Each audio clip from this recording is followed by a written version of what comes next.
Lately, I have not wanted to do the work. I don't really want to do the work today. Not because I'm lazy, not because I don't care, but because doing the work means letting go of everything else. Hey there, I'm Kurt Mega. I'm an actor, writer, and filmmaker sharing my raw, unfiltered thoughts on the creative process here on this channel. And today I want to talk about letting go of your dreams and how much that scares me and freaks me out. And it makes me clammy and upset and nervous. And that's probably why I should talk about it. Because if I'm feeling this way, chances are people out there might also feel this way. So this is going to be really vulnerable. Here we go. I watched a video recently by Mark Monson, which was talking about the idea of your 20s being about dreaming, right? Like you spend your 20s sort of imagining what's possible and trying things and doing everything and experimenting, because that's kind of what you have to do to figure out what really matters to you. You have to try a lot of stuff. And so you have this sort of wide net that you cast because everything is a possibility. And so everything seems feasible and you say yes to as many things as you possibly can because why not? That's how I approach my 20s. And I did that voraciously. And I said yes to so many things. And I'm grateful that I did because it led me in so many ways to like where I am now and the things that I get to do now. The problem is though, I think as time slips through your fingers and the older you get, especially in your 30s, you start having to make decisions about how to narrow your focus because life is more demanding. There's more responsibilities. Probably you're being hired and required to do more things in your work. And so now you have to be more specific and intentional about your time. And that means that you can't just say yes to everything, and that a lot of those ideas from your 20s and the dreams from your high school years, now you have to really lay them out on the table and say, are these still worth holding on to?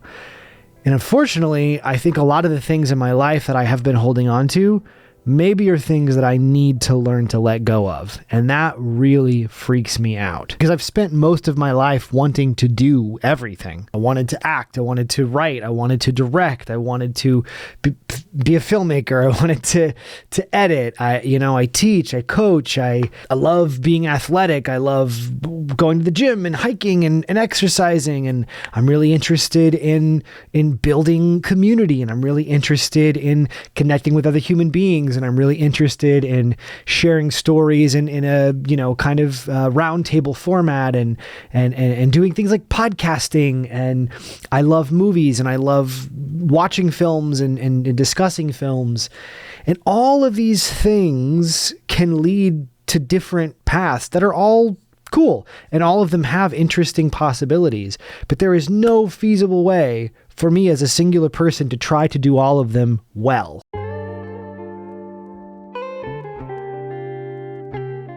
I've always felt like if I don't chase every idea, then I will miss the one idea that is supposed to lock everything into place and make it all come into focus and make this whole journey make sense. See, the older I get, the more I realize that the illusion of doing it all is just another form of procrastination. It feels productive and it looks ambitious. And, if I'm at a Hollywood mixer and people ask me what I do and I can rattle off a whole list of things that I'm working on, it can sound very impressive. But the reality is it keeps me very scattered and I'm constantly in motion, but I'm never actually moving forward. I talked about this in a previous video, but it's very much the concept of 20 miles wide and 1 mile deep. And maybe what I'm really afraid of isn't doing the work, it's choosing which work matters most, choosing which thing to focus on. Because if I choose one thing, that means I will have to let a lot of other things go. And that really scares me.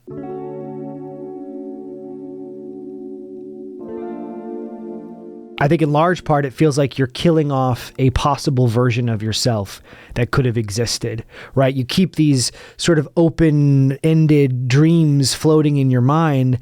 And then when you finally let go of one of those, you're sort of killing this potential alternate version of you that in your fantasy, you go, well, if this doesn't work out, I can always pivot to this. And as you begin to let go of things, you begin to narrow your sense of what your reality actually is and can be. And then if that thing doesn't work out, well, then what? That's the rationale that goes through my head. Because choosing one thing means killing off every other version of who I could have been. It's the thing that nobody talks about. It's not really so much about the effort or the grind of doing it, but it's more about the grief of letting go of an alternate version of you that you imagine could be possible and actually closing the door on it. And I think when you do that, there is a kind of heartbreak of closing the door to something that at one time felt possible, but you are now saying that is no longer a potential path. I'm choosing that will never be a thing that I am able to fully accomplish because I am walking away from it. So you're sort of grieving different versions of yourself that you imagined you could become. And some of this is as simple as, hey, that path is just not the right fit for you. And some of it is a much harsher reality, which is it's the path that you desperately wish you could make your way towards, but the door is simply not open. And maybe you've been banging at it for a long time. You've been knocking, you grabbed a crowbar and you've been trying to break it open and it just will not open. How long do you stand at that door, banging at it, hoping that there's a way around this obstacle?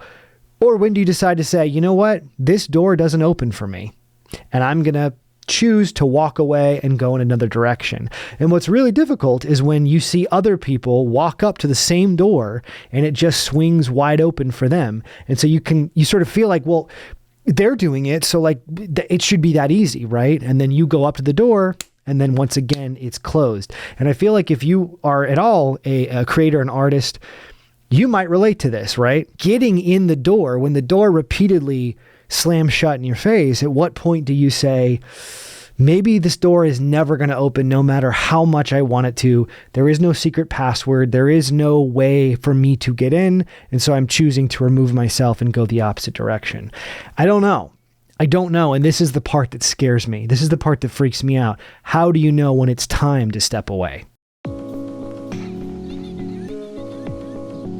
Lately, I've been thinking a lot about compound interest as a principle. The idea how little actions and investments done consistently over time can build to something so much exponentially larger and more successful and rich than you could have imagined just from that little seed of an idea. We know that it works this way financially with investing in money. What if creativity is the same way? The gradual, slow, small, chipping away at the investment system of investing is the same thing as putting aside a couple $100 a month if you can and trying to invest it in like a retirement account. See, maybe the artists that we admire the most aren't the ones necessarily who did the most, but they're the ones who went the deepest, who went the furthest, who invested the longest.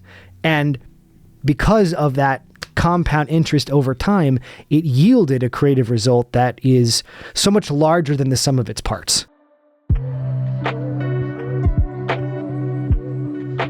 There's a concept that I came across recently that's really been resonating with me from a psychologist named Dean Keith Simonton, and it's called the law of large numbers. And basically the concept of it is to make great work, you have to make a lot of work because most of it won't be great, right? Most of your ideas will be mediocre, not exceptional, ordinary, unoriginal, and just kind of like fall through the cracks. But out of a bunch of ideas, a few of them might be really good. And a few of the ideas that might be good, one or two might be great. And the only way you can get to that great is by putting enough ideas out there that the output eventually leads to sort of the 1 in 100 or 1 in 1,000 thing that's actually worth pursuing. It's a very common mistake that a lot of artists, myself included, I'm very guilty of this, make of waiting for the perfect idea to kind of present itself, waiting to activate on the things that we know we should be doing because we're just sort of like making sure that it's perfect enough to really like start to give it some effort. But I think that this concept flies in the face of that. The idea is like most of your ideas are not going to be good. So you better start trying, and you better start fleshing them out, and you better start getting it out of your system so that you can get to the good thing that is buried deep down in there. And in the practice and the habit of doing that, you will be getting better and better and better at your craft, but also like that is the very necessary process to get to the good thing. You got to make a bunch of bad things before the thing gets good. Just like literally statistically speaking, you have to make a bunch of bad stuff so the good stuff can make its way to the surface. One of my favorite screenwriters, Robert Cargill, says the key to being a great screenwriter is write your first screenplay, go outside, bury it in the backyard, and then write your second screenplay. Like, you have to do the thing and fail at it to then be able to get to the next stage, which allows you to do it again and get slightly better and do it again and do it again and do it again. And then after 1,000 tries, finally something of value that you really then can really like sink into and might resonate manifest itself. And this is the real conviction I've had recently, that maybe the answer to making the work that you're proud of isn't by just doing more, saying yes to more things, trying to wear more hats. It's actually staying with something long enough to find out what's buried under the surface to get to the thing that's really worth making. I think there's this myth that I've bought into in the past that letting go of a dream means failure. And I actually don't think that's true now. I think actually letting go of a dream is a representation of evolution. It's actually learning to make room for the things that really do matter. So in choosing to say no to this and choosing to let go of this, it actually is opening up space for something that is more meaningful. So actually, it's one of the very best things you can do to activate on what matters most. I struggle with that because if pressed to pick something and let go of a thing, I don't know what that is in my life at this moment. I don't know what things, because I love these things. I love all the things that I have my hands in, and they all kind of feel essential. But I am thinking and feeling this pull lately of really taking a hard look at how I spend my time and really analyzing, like, what are the things that you're saying yes to and doing because you sort of committed to them a long time ago, and now you're just trying to live up to this impossible version of this future self that doesn't actually exist? And what can you just let go of to embrace the things that you care about most? And I don't know what the best sort of process to making that decision is. I tend to think that probably the best route would be figuring out what I love and care about most, what wakes me up the most, what gets me up out of bed in the morning, what I am most passionate about, and kind of work backwards from there. But it's scary because I've been very passionate about a lot of things, and I like a lot of things, and I like doing a lot of things. And so trying to bring all these disparate pieces of myself together, it feels confusing. I feel like I'm confusing sometimes when I meet people and they're like, what do you do? And I go, well, how long you got? And I start listing all the things, and I can see them go, oh, okay, so you're an actor, filmmaker, you singer, you writer, you director. Yeah. People just want a quick answer, and I don't know how to give that. I don't know how to give a quick, simple answer to what feels like a very complex relationship I have with creativity and all the different aspects of it, all the different things that I'm interested in doing as a creative person. But I do know that I want to make sure that that's rooted in passion and love for the craft, not in trying to be all things to all people so that I don't accidentally miss an opportunity. Because the truth is, if it's not an opportunity of something that I am meant to have, getting access to it is not going to be good for me. In fact, it will only derail me further from what I should be focused on. So maybe letting go of your dreams is actually making room for the things that are really yours to have. Because when I think back on the things that I've let go of in my life, the scripts, the half-finished ideas, the fact that I wanted to be an Olympic swimmer, the fact that I thought that I was going to go play professional baseball, like, I don't regret any of those experiences. They became part of me. They shaped me. They actually helped me become the artist that I am now. My time being an athlete gave me a work ethic and a discipline. Pursuing improv and sketch comedy and stand-up, that gave me a real sense of my comedic voice and what I think is funny and what I understand about comedy. Even the 20 or 30 half-finished scripts that I've started that I ended up walking away from told me what kinds of stories I was interested in telling, because I realized that I wasn't interested in actually finishing this story to its completion. So those failures, in a large part, actually helped shape so much of my taste, my voice, my instincts. They actually helped me figure out what really matters to me. So maybe letting go isn't about giving up. It's just about making space for focus. This is a call to action for me more than anybody, but I'm putting it out there because I have a feeling if you have a lot of dreams or hopes or things that you're interested in and you don't feel like you can be put into a box, you might feel this kind of confusion often in your life. And as people are pressuring you to narrow in and hone in and make a choice and pick something, pick a lane, it can be really scary because you go, well, what if it's the wrong lane? What if I put my money on the wrong thing? And I don't necessarily know how to predict what thing is going to be the right thing, but I do know that trying to have too many fishing lines in the water just means you end up distracted by trying to tend to all of them versus really honing in and focusing. So that's been a big goal for me this year, is really refining my focus, narrowing the focus. Not saying that I can't be versatile, not saying that I can't be, have different interests and be a whole human being, but also being okay with letting go of things that I'm holding on to just because I'm hoping that it can serve as a backup plan in case this thing doesn't work.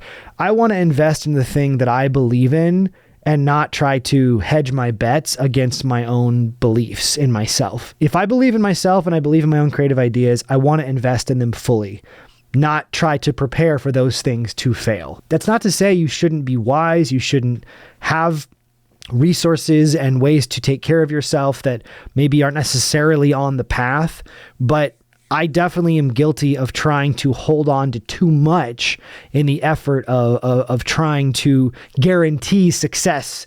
Well, hey, if this doesn't work out, I'll pivot to this. If this thing doesn't work, then I'll shuffle over to this thing. And the truth is, it's diminishing what I am able to give each individual thing. I don't have a clear answer yet. I don't know exactly what this is going to look like, but I'm making it a goal over the next few months, by the end of 2025, to really take a hard look at my life, the way I spend my time creatively, and trim some of the stuff that I know I'm holding on to out of fear, not out of passion or love or care. And we'll see what happens. So what about you? What is the thing that you're saying yes to repeatedly that you know you should get rid of, that you know you should let go of because it's spreading you too thin? And what do you think might happen if you gave yourself permission to go in on that one or two things that you really care about, even if it meant letting go of everything else? Let me know. Hey, if you like these videos on creativity and the creative process, please consider hitting subscribe. Leave me a comment below. Let me know what topics you're interested in, what kind of stuff you'd like to hear me talk about as I unpack my creative process as an actor, as a filmmaker, as a writer. I'm trying to use this platform as a space to talk about the creative process and engage other artists so that we can all hold each other accountable to do great work that inspires, that connects, and that we're really freaking proud of at the end of the day. Thanks for watching, and I'll see you next week.